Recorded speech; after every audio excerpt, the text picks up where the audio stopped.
What's good, YouTube? It's your boy Nehemiah, aka Neil, and today we're going to be talking about the New Orleans Pelicans. Now, I know that this team didn't really have the best start last year, but after their 1-12 mark, they went 500 and they were able to go in the playoffs. And I really wanted to talk about how good they could be next year, and not only that, how they could be a perennial playoff team. So let's get into it. Looking at the roster, there are still a little bit of questions that I have. My biggest question going forward is how is Devonte Graham gonna be playing? Now I'm not sure if they're gonna commit to Devonte Graham because in the playoffs they essentially just skirted off of him, and I don't really blame them. My biggest question though with that is who's gonna be taking his place, at least on the offensive end. Now I'm pretty sure they pretty much just played what's his name, Jose Alvarado. I'm pretty sure that they just played him instead over the dude, but I don't really remember what happened in that playoff series only because I wasn't actually watching it. I wasn't able to watch any of their playoff games only because of time constraints and stuff like that. But I think that Devonte Graham, if he could just improve on his offensive game, he's a really good 3-point shooter, but besides that, he's just not really the best. But if he's able to at least improve on one of those aspects, he could really do some damage on this team. So I think that that's really good for this team. But let's talk about their three top 50 players: Brandon Ingram, C.J. McCollum, and Zion Williamson. Now, firstly, I do want to talk about C.J. C.J. is probably the worst out of these guys. Actually, no, he's definitely the worst out of these guys. Brandon Ingram is like borderline top 25. So, but CJ McCollum, again, he's a really good shot creator. We all know CJ McCollum. Now, I think that we're going to need to see if he's really the CJ McCollum of the 2019 run or if he's a CJ McCollum of this latest run. His latest playoff run, blue, was 39% from the field. You don't like that. 33% on essentially 9 threes. You don't like that. And he didn't really rack up the best assists. However, 2019, I think we all know what happened in 2019 with the Game 7 and the Denver Nuggets series. It's I think just carried this offense, the Portland offense, throughout the whole series, and I really like that from him. But again, I think that his job will probably be a lot easier with a guy like Zion Williamson, who's a generational talent, and Brandon Ingram, who's we're going to talk about right now. Brandon Ingram is probably one of the more underrated players last year, especially when we consider how good he was in the playoffs. 48% from the field, 40% from three, 27 points per game. It doesn't need to be talked about even more from that. 52% efficient field goal percentage. Again, really doesn't need to talk about that. He was the assist leader. Really great, Brandon Ingram is essentially kind of a really good player who could just fill a lot of holes. I would say he's a jack of all trades, but he could just do everything.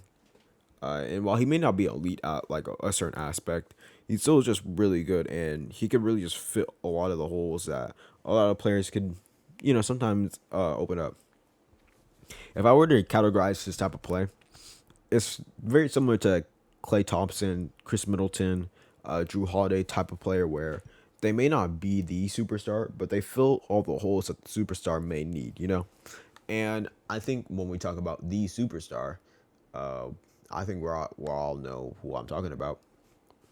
It's gonna be really great to see how he could really just be buddy buddy with him. Also, another guy that I forgot to talk about, Herb Jones is him. Herb Jones, if he could develop a better 3-point shot, I know he shot like 40% in the playoffs, but Herb Jones is really just one of the best defensive players in the league so far as a rookie. Really crazy. But Zion Williamson. Zion is a very tricky course to really just evaluate. Zion is just a player who I think is generational. Let's not cut the bullshit. Like, he's a generational talent. We have to understand that he's one of the best finishers in the game. He's doing what Giannis is doing in his MVP season as a sophomore. And I think that if he could even improve upon that, this team is probably a contender. But it really just depends on how good their defense is. Again, 19th rated defense or 19th rated offense, 20th rated defense. The fact that this team got 2 wins off of the number one seed is kind of crazy. But that could also be kind of crazy in terms of how bad the Phoenix Suns were, which is another topic for another day. But put Zion on this team, I think that this team could really just be one of the best teams in the NBA. I think that this team just has every piece next to Zion that he needs. Really good defenders. Well, not really good defenders, but a guy like Josh Hart, who's a solid defender. Actually, no. Josh Hart's not on this team anymore. He's on the Blazers. I don't know why I saw that. But Herb Jones, Jose Alvarado, Lance. Don't sleep on Larry Nance Jr. He's a really good defender. Those guys are really good defenders. Brandon Ingram's a solid defender, but he's also a really good playmaker, which could really just bode well with Zion, who could really just get easy assists off of him. Depending on how good Devontae Graham is, he could really be a good defender, or not a defender, a playmaker for him. Same with CJ McCollum. But again, all these guys are just guys that just mesh well with Zion. Really good shot creation, really good playmaking, decent defending. If they get a better defender next season, maybe even like a personally, they should have went after Rudy Gobert, but I think I understand why they didn't. They didn't really have the contracts for it. They would have to get rid of Devontae Graham, Larry Nance, Jackson Hayes, and a bunch of other salary filler. I'm pretty sure they would have to give up on Jonas Valanciunas too, and I think that's something that they really didn't want. But if they could get a guy that's a very lesser version of Rudy Gobert, but still does provide the same values, as well as maybe a floor spacer, if they could get like a guy like Miles Turner, for example, I think that they will have Zion completely unlocked. I think that they could probably just make a really good playoff run. They could maybe even make the Western Conference Finals if all things bode well. But one thing about this team that we should probably just eye going forward is the health of Zion Williamson. All this matters if Zion is healthy. Zion is probably one of the most inconsistent players in terms of health, and we just don't know if his body can really just support 35 minutes of NBA play night to night. And it's really concerning, to say the least.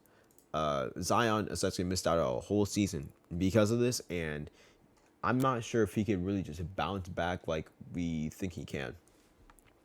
And before some of y'all talk about some fat phobic shit, like I'm just talking about Zion from a strictly NBA standpoint. Zion needs to be athletically capable to actually be on the floor, and I'm not sure if his foot is really just built for that. So we just need to see more from Zion in terms of his on the court game, because he got injured the May 4th of 2021. Hasn't played an NBA game since, and that's just a really big concern. But that's it for me. It's your boy Nehemiah, aka Neo, and I hope the Pelicans are a really good team because I really like watching them, and I hope that you guys are having a really great day.